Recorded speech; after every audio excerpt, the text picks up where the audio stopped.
Bismillahirrahmanirrahim. This is Muhammad Anwar, registered nurse officer and director of Anwar nursing coaching academy. आज हम discuss करेंगे applied nutrition semester 2 year first और unit number 3 को हम discuss करेंगे and it's about the weight management. कि weight management है क्या, हम किस तरह न्यूट्रिशन के थ्रू हम किसी की वेट को मैनेज कर सकते हैं, किस तरह हम उसको मेंटेन कर सकते हैं। बीएमआई को हम डिस्कस करेंगे कि बीएमआई क्या है, अंडर वेट को हम डिस्कस करेंगे, नॉर्मल वेट को हम डिस्कस करेंगे, ओवर वेट को हम डिस्कस करेंगे, ओबेसिटी को भी हम डिस्कस करेंगे। तो इम्प्लाइड न्यूट्रिशन इससे पहले 2 यूनिट हम पढ़ चुके हैं, unit number first and unit number second. So दो स्टूडेंट जिसने अभी तक वो यूनिट्स नहीं देखे हैं, so they are suppose to watch unit first and unit second, ताकि उसको जो मेन टर्मिनोलॉजी है अबाउट द न्यूट्रिशन, कि न्यूट्रिशन क्या है, डाइट क्या है, what's a difference between nutrition and diet. तो जो मेन टर्मिनोलॉजी है we have already discuss about aids, so they are suppose to watch this video first. आज हम डिस्कस करेंगे यूनिट 3 को। Unit 3 it's about the weight management. So these are objective which we will cover in the today lecture. First we will discuss the concept of appropriate body weight. हम appropriate body weight के बारे में discuss करेंगे कि body की wait क्या होनी चाहिए जो बॉडी के मुताबिक हो। We will also discuss the relationship of the जो एक्सेसिव बॉडी वेट है to the development of the chronic disease, के मतलब वेट और डिजीज़ के बीच कोई रिलेशन है या नहीं है, there is any association between the body weights and the disease, तो उसको हम डिस्कस करेंगे। We will explain the concept of energy balance. Energy balance की जो कंसेप्ट है हम उसको डिस्कस करेंगे। We will calculate the body mass index, BMI को हम कैलकुलेट करेंगे और इसकी बेस पे फिर हम बताएंगे कि पेशेंट अंडर वेट है, नॉर्मल है या ओवरवेट है। We will discuss the rule of diet and weight management. Weight management में डाइट की क्या रूल है हम उसको डिस्कस करेंगे। We will identify the factor in Pakistani diet that are conducive to weight gain. हम पाकिस्तानी डाइट के वो फैक्टर को हम डिस्कस करेंगे जो वेट मैनेजमेंट, वेट गेन में हेल्प करवाते हैं। कौन से ऐसे डाइट है जो वेट को गेन करवाने में रोल अदा करते हैं। Explain the rule of exercise and weight management. तो हम एक्सरसाइज की जो रूल्स है उसको भी डिस्कस करेंगे कि आया वेट मैनेजमेंट में एक्सरसाइज की कोई रोल है या नहीं है। We will explain the rule of behaviour modifications technique in of weight management. और हम कुछ ऐसे बिहेवियर मॉडिफिकेशन मतलब आपकी जो लाइफ स्टाइल है, आपकी जो हैबिट्स, आप डाइटिंग है, जो डाइट आप लेते हैं, खाने का जो हैबिट्स है, लाइफ स्टाइल, ये जो आपकी बिहेवियर है उसकी मॉडिफिकेशन, अगर उसकी टेक्निक हम बताए दी कि किस तरह, अगर आप स्मोकिंग कर रहे हैं या अगर आप बहुत ज़्यादा स्वीट चीज़ें खा रहे हैं या अगर आप बहुत ज़्यादा खा रहे हैं, फैट खा रहे हैं, तो अगर हम उसकी जो बिहेवियर को मॉडिफाई करें तो आया वो वेट मैनेजमेंट में कोई हेल्प करवाते या नहीं करवाते, उसकी कोई रोल है या नहीं है। तो ये जितने भी ऑब्जेक्टिव है we will try to cover all these objective in the today lecture. So first we will define the concept of a body weight, कि बॉडी वेट का मतलब क्या है। सो अगर हम डिफिनीशन को देंगे, सो द मास और quantity of heaviness of an individual, it is expressed by the units of pound और किलोग्राम। ठीक है, ये क्या कहते हैं कि आपकी जो बॉडी मास है या क्वांटिटी है। हेवीनेस का मतलब है कि कोई चीज़, हम कहते हैं ना ये चीज़ हेवी है, मतलब इसके मतलब मास है उसकी, उसके जो सिंपल हम कह सकते हैं कि वज़न है इस चीज़ के, किसी भी इंडिविजुअल की हेवीनेस, ठीक है, और उसको हम एक्सप्रेस करते हैं यूनिट में, केजी में या किलो पाउंड में। कि मतलब अगर किसी इंडिविजुअल की वेट को हम जब मेजर करते हैं तो हम कहते हैं कि ये 60 केजी है या 120 फाउंड है। ठीक है, तो हम या फाउंड में उसको मतलब वो करते हैं, एक्सप्रेस करते हैं, या उसको किलोग्राम यानी यूनिट्स में। और ये किसी भी जो मास या quantity of the heaviness, heaviness की मास या हेवीनेस की जो क्वांटिटी है, क्वांटिटी हेवीनेस का, क्वांटिटी का मतलब ये है कि एक चीज़ की कितने वजन है। क्वांटिटी मतलब जो नंबर्स होते हैं ना, अगर कोई चीज़ 60 केजी, तो ये 60 क्या है, जैसे द क्वांटिटी है। ठीक है, केजी ये हम वो करते हैं, एक्सप्रेस करते हैं मतलब यूनिट्स में, ठीक है। तो किसी भी बॉडी की हेवीनेस या उस हेवीनेस की जो क्वांटिटी है या उसकी जो मास है, उसको क्या कहते हैं, वेट कहते हैं, body weight. So body weight appropriate for the body heights. अब बॉडी जो वेट है वो एप्रोप्रिएट होते हैं according to the body height. अगर किसी की बॉडी हाइट ज़्यादा है, फॉर एग्जांपल अगर कोई इंडिविजुअल है और इसके बॉडी हाइट अगर हम बात करें 5 फुट है, ठीक है, और कोई और इंडिविजुअल है जिसकी 2 फुट है, ठीक है, तो मतलब अगर दोनों की 60 kg वेट है, तो ये 60 kg आया इनके लिए एप्रोप्रिएट होंगी या इसके लिए, ठीक है। तो मतलब ये डिपेंड करते हैं आपकी बॉडी की हाइट के ऊपर। अगर आपकी बॉडी हाइट ज़्यादा है, अगर आपकी वेट भी थोड़ी ज़्यादा है तो बॉडी के मुताबिक होंगे, मतलब वो आपके लिए फिर ज़्यादा नहीं होंगे। लेकिन अगर आपकी हाइट कम है और वेट थोड़ी भी ज़्यादा है तो फिर आपकी जो बॉडी वेट है वो आपके जो बॉडी के मुताबिक वो एप्रोप्रिएट नहीं होंगे। ये आगे हम बीएमआई में ये कॉन्सेप्ट डिस्कस करेंगे। Weight that is maximally helpful for a person based on the height but modified by the factors such as the gender, age and belt. ये कह रहे हैं ना कि मतलब अगर वेट को हम कह दें कि हेल्पफुल है या नहीं है, किस तरह हम उसको कह सकते हैं, तो ये बेस ऑन द जो बॉडी हाइट है उसकी बेस पे है।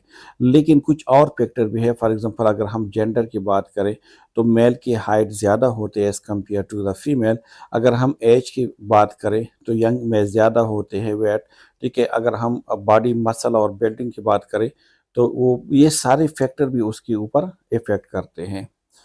अब जो बॉडी वेट की हम बात करें कि कोई अगर बॉडी वेट बहुत ज़्यादा है और ये कोई डिज़ीज़ को काज़ करते या नहीं करते, ठीक है। अगर कोई मतलब बहुत ज़्यादा एक्सेसिव बॉडी वेट है तो आया वो कोई डिज़ीज़ को काज़ करते या नहीं करते? So maintenance of the healthy body weight has health benefit and it's important for the maintaining both physical and emotional well-being and disease prevention। अगर बॉडी वेट बॉडी के मुताबिक है, किसी की भी बॉडी वेट उसकी जो इंडिविजुअल है उसकी हाइट के मुताबिक है, तो वो इंडिविजुअल चाहे वो फिजिकली हो या चाहे वो इमोशनली हो वो फिट होंगे और वो डिजीज़ को प्रिवेंशन करने में मदद करेंगे। आप एक्सेसिव वाट जो वेट है, मतलब इसका मतलब क्या है कि जब बॉडी फैट ज़्यादा हो जाते हैं या obesity have been associated with increase risk for the numerous health condition. अगर वेट ज़्यादा है तो इसका मतलब ये है कि बॉडी वेट फैट क्या होंगे, वो इंक्रीज होंगे। जब बॉडी फैट इंक्रीज होंगे तो इसका मतलब है कि ओबेसिटी होंगे। ओबेसिटी जो है वो डायरेक्टली फिर जो रिस्क फैक्टर है for the numerous health condition. For example अगर हम डायबिटीज़ 2 की बात करें तो डायबिटीज़ 2 के लिए जो मेन रेस्पेक्टेड है दिस इज ओबेसिटी। अगर हम एचटीएन की बात करें या अगर हम जो है बात करें कार्डियोवास्कुलर डिजीज़ की, ठीक है, तो जो कार्डियोवास्कुलर डिजीज़ है ये भी डायरेक्टली एसोसिएटेड है विद ओबेसिटी, ठीक है, उसके लिए रेस्पेक्टर है। Risk for the numerous disease and a clinical disorder with the excessive body weight include, for example कौन का अगर बॉडी वेट ज़्यादा है इंक्रीज है तो उसकी कौन सी ऐसी कंडीशन को वो काज कर सकते हैं? देखिए, एक तो वो सीएडी को काज कर सकते हैं, करोनरी आर्टरी डिजीज को काज कर सकते हैं, स्ट्रोक को काज कर सकते हैं जिसको सेरेब्रोवास्कुलर डिजीज कह सकते हैं, वेरियस टाइप ऑफ कैंसर को काज कर सकते हैं, जो टाइप 2 डायबिटीज है उसको काज कर सकते हैं, हाइपरटेंशन को काज कर सकते हैं, लीवर डिजीज को काज कर सकते हैं, अस्थमा को काज कर सकते हैं, ऑस्टियोआर्थराइटिस और स्लीप एपनिया। ये जो कंडीशन है ये डायरेक्टली एसोसिएटेड है विद द बॉडी वेट अगर ज़्यादा है तो, ठीक है। अगर बॉडी वेट ज़्यादा है तो ये डायरेक्टली ये जो डिज़ीज़ है इसके साथ इसका लिंक हो सकता है, मतलब उसकी वजह से करोनरी आर्टरी डिजीज़ भी हो सकते हैं, कार्डियोवास्कुलर सेरेब्रोवास्कुलर डिजीज़ भी हो सकते हैं, टाइप 2 डायबिटीज़ भी हो सकते हैं। तो ये सारे कंडीशन इसके साथ रिलेटेड है वेट के साथ। अब देख, अगर वेट ज़्यादा है तो क्या किस चीज़ को काज कर सकते हैं?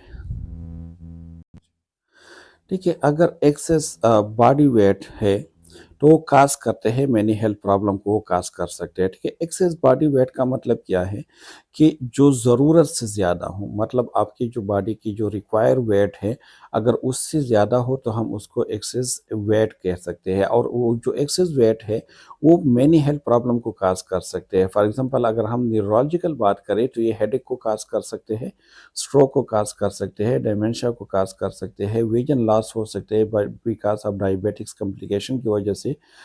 ठीक है, इसी तरह ये डायबिटिक जो न्यूरोपैथी है उसको काज कर सकते हैं।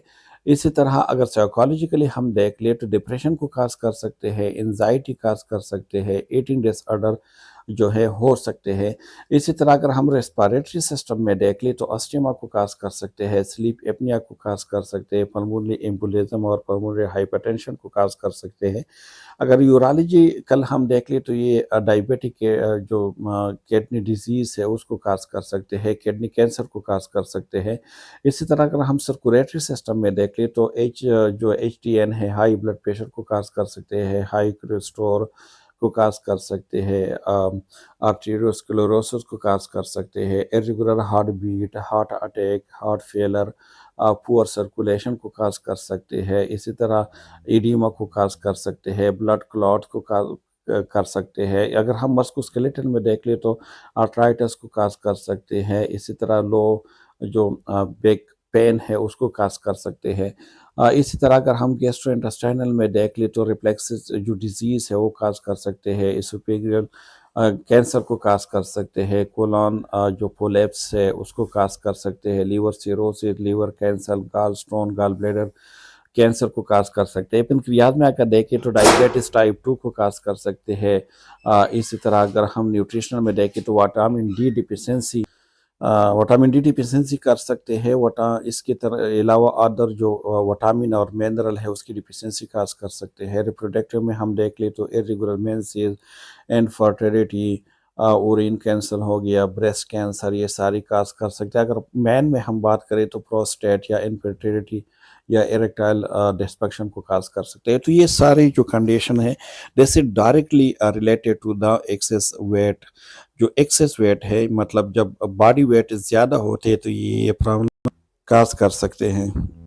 अच्छा, अब एनर्जी बैलेंस की कॉन्सेप्ट क्या है? एनर्जी बैलेंस का मतलब ये है कि देख एक होता है एनर्जी एन, मतलब हम जितनी भी एनर्जी लेते हैं in the form of the carbohydrates या जो हमारे पास जो कैलोरीज में आते हैं, जो हम ले लेते हैं एनर्जीज, तो एक होते हैं एनर्जी एन। एनर्जी एन का मतलब वो है वो एनर्जी जो हम लेते हैं, ठीक है, और फिर हम उसको यूज़ करते हैं, ठीक है, तो हमारी जो यूज़ है उसको कहते हैं एनर्जी आउट, ठीक है, एनर्जी आउट। तो दो किस्म की कॉन्सेप्ट है, एक है एनर्जी इन, मतलब हम जितनी एनर्जी लेते हैं और हम जितनी एनर्जी यूज़ करते हैं तो इसको कहते हैं energy out.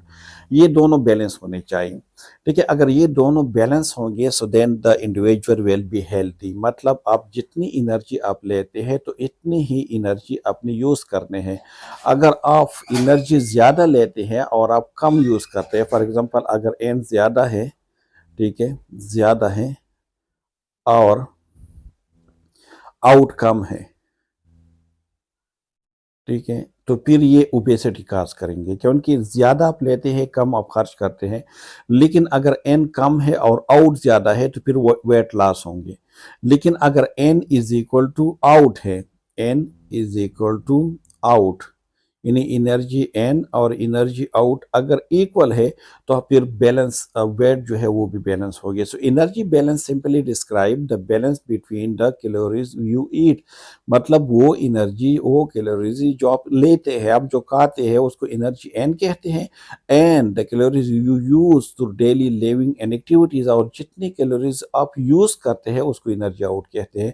This relationship which is defined by the law of the thermodynamic, जो है whether the weight is lost और गेन, ये हमें बताएंगे कि either the weight is lost, कि वेट लॉस होते या गेन। वेट किस तरह लॉस हो सकते हैं, जिस तरह मैंने कहा कि अगर एनर्जी एन कम है और एनर्जी आउट ज़्यादा है तो वेट लॉस होंगे। अगर एनर्जी वेन एन जो है वो ज़्यादा है और एनर्जी आउट कम है तो वेट गेन होंगे, ठीक है। तो ये दोनों जो बैलेंस करते हैं ना वेट ये एनर्जी इन और एनर्जी आउट की वजह से है। Energy is never really created and it's never really destroy, rather energy is transfer between the entities. ठीक है, एनर्जी मतलब गेन और ये इन दोनों के दरमियान आप ये देख यहाँ पे कहते हैं कि we convert potential energy that store with our food measure as calories and to three major destination: work, heat and storage. ठीक है, ये तीन जितने भी हम लेते हैं ना कैलोरीज को हम यूज मतलब हम ले लेते हैं, एनर्जी एन की बात हो रही है, तो ये थ्री मेन जो डेस्टिनेशन है उसमें यूज होते हैं। वर्क मतलब आप जो काम करते हैं तो इसके लिए एनर्जी की ज़रूरत होते हैं। हीट और कुछ जो ज़्यादा एनर्जी होते हैं वो स्टोर होते हैं। तो अगर ज़्यादा एनर्जी आप स्टोर करते हैं तो ये फैट की शक्ल में, मसल की शक्ल में, और फिर ये ओबेसिटी काज कर देते हैं। एक है नेगेटिव एनर्जी। नेगेटिव एनर्जी का मतलब ये है कि बैलेंस आकर व्हेन द जो आप जितनी इनटेक लेते हैं वो कम हो देन द एनर्जी एक्सपेंडिचर। ठीक है, नेगेटिव का मतलब ये है कि आपकी जो एन है वो कम है और आउट जो है वो ज़्यादा है। ठीक है, मतलब जितना एनर्जी आप लेते हैं उससे ज़्यादा आप खर्च करते हैं, तो ये नेगेटिव कॉन्सेप्ट है। पॉजिटिव कॉन्सेप्ट का क्या मतलब है कि अगर आपके पास जो आप एनर्जी लेते हैं एन वो ज़्यादा है और जो एनर्जी आप यूज़ करते हैं आउट वो कम है, तो उसको कहते हैं पॉजिटिव। क्योंकि आप देख, नेगेटिव का मतलब ये है कि आप कम कमाते हैं। फॉर एग्जांपल आप नेगेटिव बैलेंस में जा रहे हैं ना, तो आपकी जो इनकम है वो कम है और आपकी जो खर्ची है वो ज़्यादा है, तो आप नेगेटिव में जाओगे। पॉजिटिव का मतलब ये है कि आप ज़्यादा कमा रहे हैं और आपकी जो खर्ची है वो कम है, तो आप पॉजिटिव में जाओगे। तो इसी तरह एनर्जी नेगेटिव और पॉजिटिव का भी वही कंसेप्ट है कि अगर आपकी एन ज़्यादा है और आउट कम है तो मतलब कि आप पॉजिटिव में हो। अगर आपकी आउट ज़्यादा है और एन कम है तो आप नेगेटिव में जा रहे हो। ठीक है, तो मतलब इसी तरह बॉडी वेट का भी यही कॉन्सेप्ट है। देख, यहाँ पे आप दे सकते हैं कि आप जितनी कैलोरीज आप लेते हैं एन, और ये वो कैलोरी जो आप आउट करते हैं, मतलब वो एनर्जी जिसको आप लेते हैं ये एन एनर्जी है और ये आउट है, ये दोनों बैलेंस है। जब ये दोनों बैलेंस होगी तो आपकी जो वेट है वो मेंटेन होंगे, क्योंकि energy in is equal to energy out. जब एनर्जी एन और एनर्जी आउट इक्वल होंगे तो इसका मतलब है कि आपकी बॉडी वेट मेंटेन होंगे। लेकिन यहाँ पे देख, यहाँ पे जो आपकी एनर्जी है जो आप एन करते हैं, एन एनर्जी कम है और आउट जो करते हैं एनर्जी मतलब जो यूज करते हो ज्यादा है, तो यहाँ पे देख कॉन्सेप्ट क्या होंगे कि वेट लॉस होंगे। सही है, तो जब energy in is less than energy out so the weight will be loss. यहाँ पे देख, जो आपकी एनर्जी एन है यानी कैलोरीज एन जो आप लेते हैं वो ज्यादा है और आउट कम कम है, एनर्जी आउट कम है, तो यहाँ पे वेट गेन होंगे। जब आपकी energy in is greater than energy out so the weight will be gain. तो ये थ्री कॉन्सेप्ट है और इस कॉन्सेप्ट को हम नेगेटिव कहते हैं, क्योंकि देख जो एन कम है वो कम है, तो इसको नेगेटिव कहते हैं। और इसको हम पॉजिटिव कॉन्सेप्ट कहते हैं, क्योंकि जो आपकी एनर्जी एन है वो ज्यादा है और एनर्जी आउट कम है। ठीक है, अब नेगेटिव एनर्जी बैलेंस जिस तरह हमने पहली स्लाइड में डिस्कस कर दिया, क्या जो है several negative energy balance can lead to a decline in metabolism. इसकी वजह से भी हो सकते हैं डिक्रीज इन बोन मास, इसकी वजह से भी हो सकते हैं reduction in thyroid hormone, reduction in the testosterone level, inability to concentrate and reduction in the physical performance and weight loss.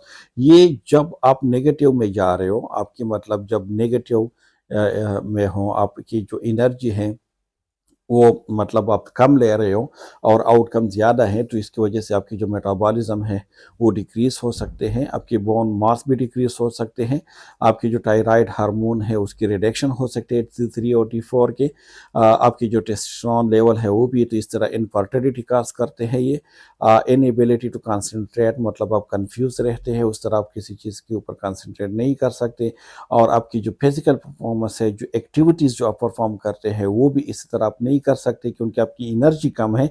जब आपकी एनर्जी कम होगी तो आप उसी तरह फिर आप परफॉर्म नहीं कर सकोगे फिजिकली, और वेट भी एट द एंड लॉस होगी, क्योंकि देखिए जो डिक्रीज होते हैं बोन मास, तो ये डायरेक्टली फिर रिलेटेड है विद द वेट लॉस की, वेट भी लॉस होंगे। इसी तरह अगर हम पॉजिटिव एनर्जी बैलेंस की बात करें तो ये ओवर फीडिंग, ठीक है, या अंडर एक्सरसाइजिंग, दो वजह से हो सकते हैं। या आप ज़्यादा खा रहे हो या आप ज़्यादा नहीं खा रहे हो लेकिन आपकी जो एक्सरसाइज आप नहीं कर रहे हो, तो दोनों की वजह से ठीक है, दोनों की अगर हम ओवर फीडिंग की बात करें या अंडर एक्सरसाइजिंग की बात करें तो हैज़ इट्स ओन consequences। ठीक है, इन दोनों की अपने अपनी consequences है, not only in the terms of weight gain but in the terms of the health and cellular fitness. एक इसका मतलब ये सिर्फ नहीं है कि अगर आप पॉजिटिव एनर्जी में जा रहे हैं, पॉजिटिव एनर्जी का मतलब ये है कि या तो आपकी बहुत ज़्यादा एनर्जी ले रहे हैं, ओवर फीडिंग की बात हो रही है, या आप एक्सरसाइज नहीं कर रहे। देख, ये दोनों सिचुएशन हो सकते हैं ना। अगर आप ओवर फीडिंग है तो इसका मतलब ये है कि आपकी जो एन एनर्जी है वो ज़्यादा है, मतलब आप ज़्यादा कैलोरीज ले रहे हो। लेकिन अगर आपकी ओवर फीडिंग नहीं है, मतलब आप नॉर्मल जो कैलोरीज है वो आप इतनी ले रहे हो, लेकिन आप एक्सरसाइज नहीं कर रहे हो, आप एक्टिविटीज़ नहीं कर रहे हो। जब आप एक्टिविटीज़ नहीं कर रहे हो तो आपकी जो आउटपुट है, आउटपुट वो बिल्कुल कम है। जब आउटपुट कम होंगे तो अगेन आप पॉजिटिव बैलेंस में जाओगे। इन दोनों के जो कॉन्सिक्वेंसेस है उसका मतलब सिर्फ वेट गेन नहीं होते, बल्कि इसकी वजह से बहुत ज़्यादा आपकी जो फिटनेस है, आपकी जो सेलुलर फिटनेस है, आपकी जो बॉडी की फिटनेस है, उस पर भी उसकी डायरेक्टली इफेक्ट होंगे। इसके अलावा अगर हम आर्टरीज में बात करें तो उसमें फ्लग भी बन सकते हैं, ठीक है, क्लॉट भी बन सकते हैं, जो है वो भी बिल्डअप हो सकते हैं। The blood pressure and the cholesterol and our body can increase. ठीक है, कोलेस्ट्रॉल भी इंक्रीज हो सकते हैं। जब कोलेस्ट्रॉल इंक्रीज हो सकते हैं तो इसकी वजह से जो ब्लड प्रेशर है वो भी इंक्रीज हो सकते हैं। We can become insulin resistance and suffer from diabetes type 2। ठीक है, इसके अलावा हमारी जो सेल है वो इंसुलिन को रेजिस्ट भी कर सकते हैं, और जब रेजिस्ट करते हैं तो हम उसको डायबिटीज टाइप 2 डिजीज कह सकते हैं। We can increase our risk for the certain cancer and so on. और इसकी वजह से जो कैंसर है या बाकी जो हार्ट डिजीज़ है, स्ट्रोक है, ये सब इसकी चांसेस भी बढ़ जाते हैं। तो मतलब ये है कि अगर आप पॉजिटिव बैलेंस में जा रहे हो तो ये भी डिजीज़ के लिए रिस्क फैक्टर है। अगर आप नेगेटिव बैलेंस में भी जा रहे हो तो ये दोनों जो है आपकी रिस्क फैक्टर है फॉर द डिजीज़। ये एनर्जी बैलेंस है। देखिए यहाँ ये जो है आपके पास नॉर्मल रेंज है, ये नॉर्मल रेंज है। अगर इस नॉर्मल रेंज से आप लेफ्ट की तरफ आ रहे हो तो इसका मतलब है कि आप लॉस कर रहे हो, मतलब आपकी जो वेट है वो लॉस हो रही है। अगर आप राइट की तरफ, रेड की तरफ आ रहे हो तो इसका मतलब है कि आप वेट गेन कर रहे हो, क्योंकि ये नॉर्मल है। ये नॉर्मल से आप कम, तो इसका मतलब ये है कि आपकी एन कम है, ये आप एन कर सकते हैं, और ये आउट है। ठीक है, तो मतलब ये है कि आप एनर्जी अगर कम रह रही है और इस्तेमाल ज़्यादा कर रहे हैं तो आप नेगेटिव में जा रहे हो। अगर आप एनर्जी ज़्यादा ले रहे हैं और इस्तेमाल कम कर रहे हो तो आप पॉजिटिव में जा रहे हो, और यहाँ पे आपके पास नॉर्मल है।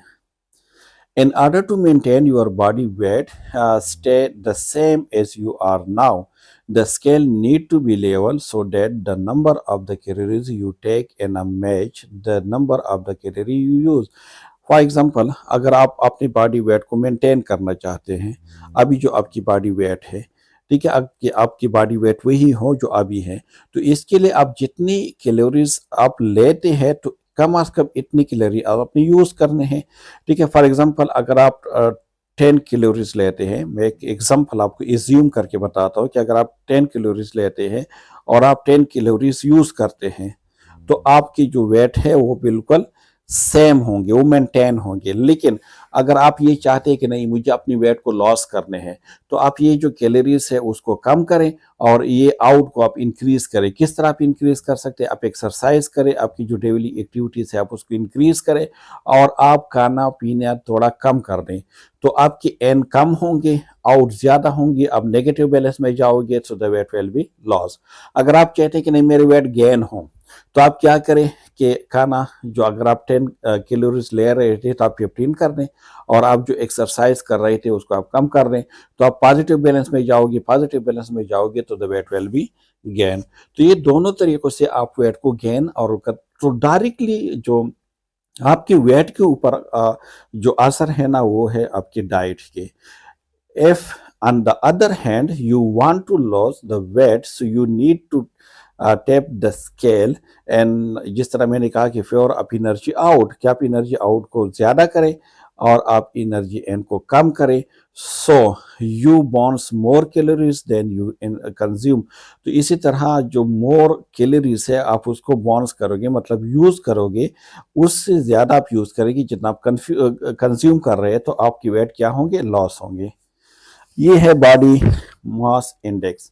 The body mass index BMI is a measurement of a human body shape based on individual mass and height. It is actually a value derived from the mass, weight and height of a person.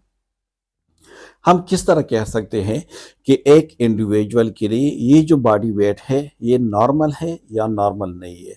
ठीक है, तो ये depend करते हैं आपकी BMI के ऊपर। ठीक है, तो बीएमआई हमें बताते हैं कि मतलब आपकी जो बॉडी वेट है वो अकॉर्डिंग टू आपकी बॉडी की हाइट के मुताबिक है या नहीं है। आपकी जो बीएमआई है वो ही आपको बताएंगे कि आप अंडरवेट है या आप सीवियर अंडरवेट है या आप नॉर्मल है या आप ओवरवेट है या आप ओबेस है। ठीक है, या मतलब जो आपकी बॉडी की वेट के बारे में जो करेक्ट इन्फॉर्मेशन देंगे वो आपको बीएमआई के देंगे। बीएमआई को कैलकुलेट करने के लिए हमारे पास 2 फार्मूले हैं। एक है कि आपकी वेट जो केजी में होंगी आपने उसको डिवाइड करने हैं मीटर। ठीक है, जो मीटर स्क्वायर आपने उसको करने हैं। और फिर दूसरा जो फार्मूला है कि आपकी वेट पाउंड में होंगे, आपकी जो हाइट है वो इंचेस में होंगे और उसको स्क्वायर करेंगे और मल्टीप्लाई बाई 703। तो चलो हम निकाल लेते हैं कि मतलब किस तरह हम निकाल सकते हैं। फॉर एग्ज़ाम्पल मैं अपना वो कर लूँ तो मेरा जो हाइट है वो 175 सेंटीमीटर है। ठीक है, और जो मेरा वेट है वो 95 केजी है, 95 केजी। ठीक है, तो दोनों फार्मूले हम यूज़ करेंगे। हम एक फार्मूला को भी यूज़ करेंगे और हम ये जो दूसरा फार्मूला है हम उसको भी यूज़ करेंगे और उसके हिसाब से फिर हम मतलब उसको कैलकुलेट करने की कोशिश करेंगे क्या आया ये ठीक है या नहीं है।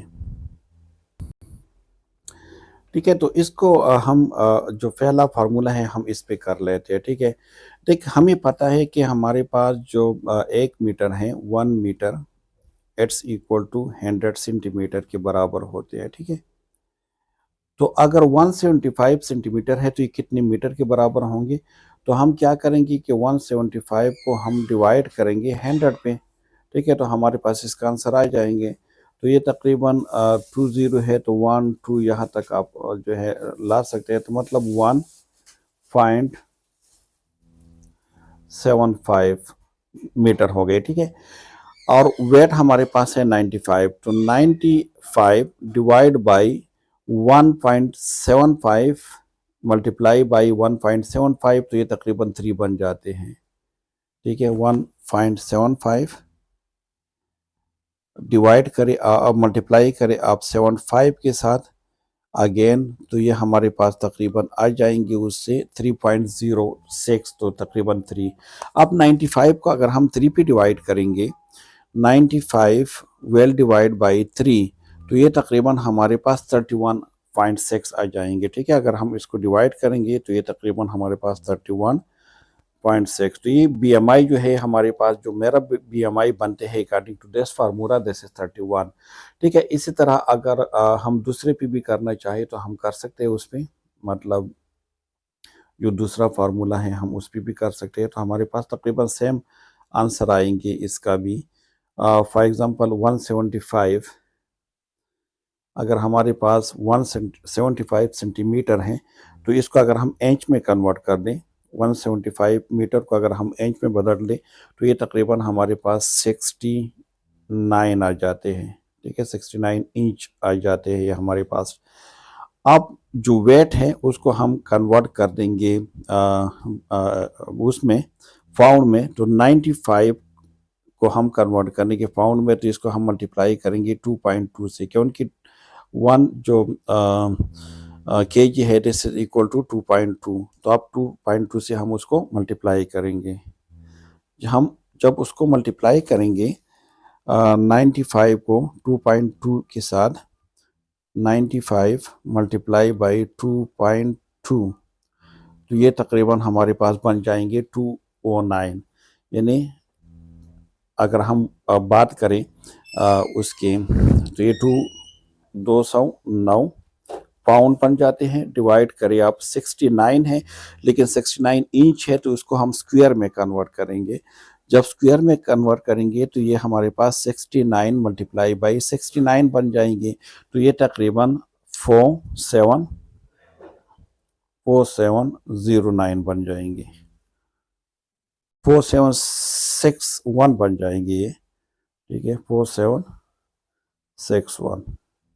और इसको आप मल्टीप्लाई करें 7 और 3 के साथ, ठीक है।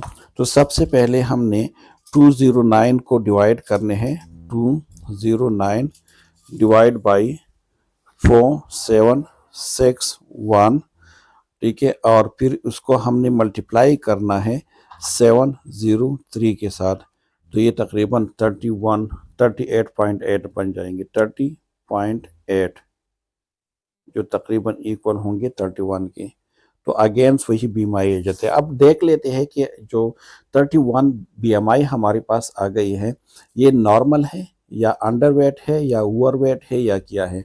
तो इसके लिए ये टेबल है जो WHO ने दी है, इसको हम देख सकते हैं कि अगर हमारे पास बीएमआई लेस देन 15 हो तो हम उसको कहेंगे कि this is very severely underweight, तो हमारा बीएमआई तो इसमें नहीं आ रहा। अगर हमारे पास 15 to 16 है बीएमआई तो सीवियरली अंडरवेट है, अगर 17 से 18 है तो अंडरवेट है, अगर 18.5 से 25 तक है तो ये हमारे पास नॉर्मल वेट है, अगर 25 से लेकर 30 तक है तो ये हमारे पास ओवर वेट है, अगर 30 से 35 तक है तो ये हमारे पास ओबेस है, लेकिन मॉडरेटली क्लास 1 आप कह सकते हो उसको।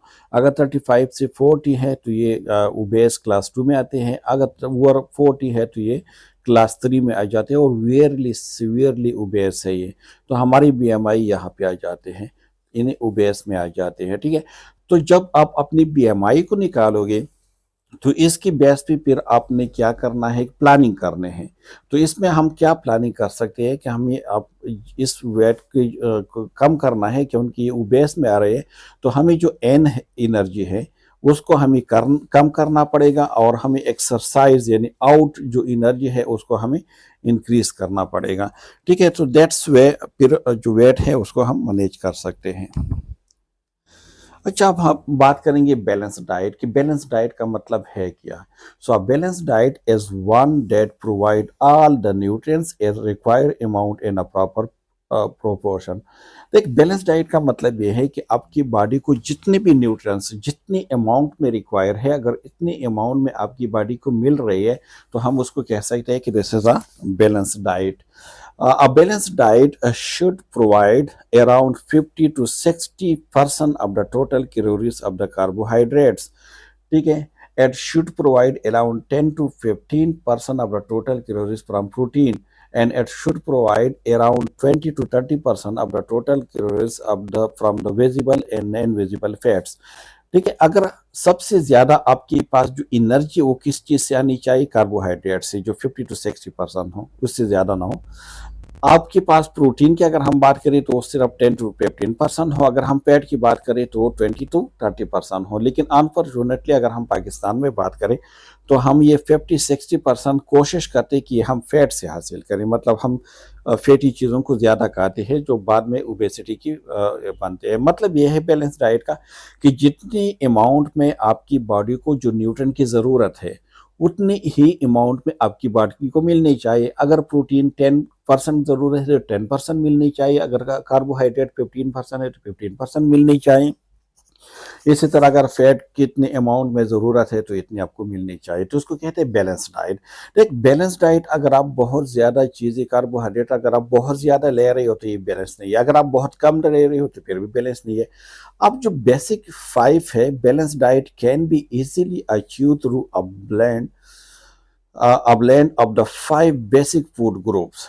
ठीक है, पहले क्या है, हमारे पास जो सीरियल्स हैं, पल्सलेस हैं, पल्सेस हैं, ठीक है, या जो लेमन है, हमारे पास वेजिटेबल एंड फ्रूट्स है, मिल्क एंड मिल्क प्रोडक्ट्स है, for example egg, meets and fish, और ऑयल एंड फैट्स है। ठीक है, हमारे पास नट्स एंड ऑयल, सीड वगैरह वगैरह। देखिए हमारे पास डिफरेंट टाइप की जो सीरियल्स हैं, ग्रेन्स प्रोडक्ट्स हैं, ये हमारे पास, ठीक है, ये पल्सेस हैं, ठीक है, ये हमारे पास मिल्क या मिल्क जो रिलेटेड जो प्रोडक्ट है, वेजिटेबल हैं, और फैट्स एंड शुगर हैं। ये 5 मेन ग्रुप्स है। अगर हम डाइट की बात करें तो इन सब ये जितने भी ग्रुप है ना, ये 5 ये रिक्वायरमेंट है ऑफ द बॉडी। लेकिन इसके एक एक ख़ास ख़ास अमाउंट में ये हमारी बॉडी को ज़रूरत है। हम क्या करते हैं कि बाज़ टाइम हम सिर्फ़ एक ही डाइट के ऊपर हम रिलाई करते हैं, या तो हम सिर्फ़ सीरियल्स खा लेते हैं, या हम सिर्फ़ वेजिटेबल खा लेते हैं, मीट को हम इग्नोर करते हैं, या हम सिर्फ़ मीट खाते हैं और वेजिटेबल को हम इग्नोर करते हैं। तो मतलब हमारी डाइट में इन सब में से कुछ न कुछ मौजूद होनी चाहिए। ठीक है, तब जो है हम आगे क्या है कि वो कर सकते हैं। The rule of diet in a weight management, अब जो वेट मैनेजमेंट है उसमें डाइट की क्या रोल है, ठीक है, किस तरह डाइट जो है वो वेट को मैनेज करते हैं। तो हाँ, इसको हम पढ़ेंगे पार्ट टू में। ठीक है, पार्ट टू में हम डिस्कस करेंगे कि वेट मैनेजमेंट में डाइट की क्या रोल है। यहाँ तक हमने डिस्कस कर दिया मेन जो बॉडी वेट क्या है। ठीक है, इसमें एक्सरसाइज की रोल की हमने बात की, इसमें हमने बीएमआई की बात की, हमने एनर्जी की बात की, हमने बैलेंस एनर्जी की बात की, हमने नेगेटिव एनर्जी की बात की, हमने पॉजिटिव एनर्जी की बात की। हमने ये भी कहा कि किस तरह आप वेट को गेन कर सकते हैं, किस तरह आप वेट को लॉस कर सकते हैं। तो it was all about the weight management. And next जो पार्ट है उसमें हम पढ़ेंगे about the rule of diet in a weight management, की वेट मैनेजमेंट में डाइट की क्या रोल है। तो अभी तक अगर आपकी कोई भी क्वेरीज है, कोई क्वेश्चन है, अगर स्टिल आपके माइंड जो है आप क्लियर नहीं है, so you can ask me on the comment section. I will try to give answer time. And thank you so much for listening me and watching me. Thanks once again.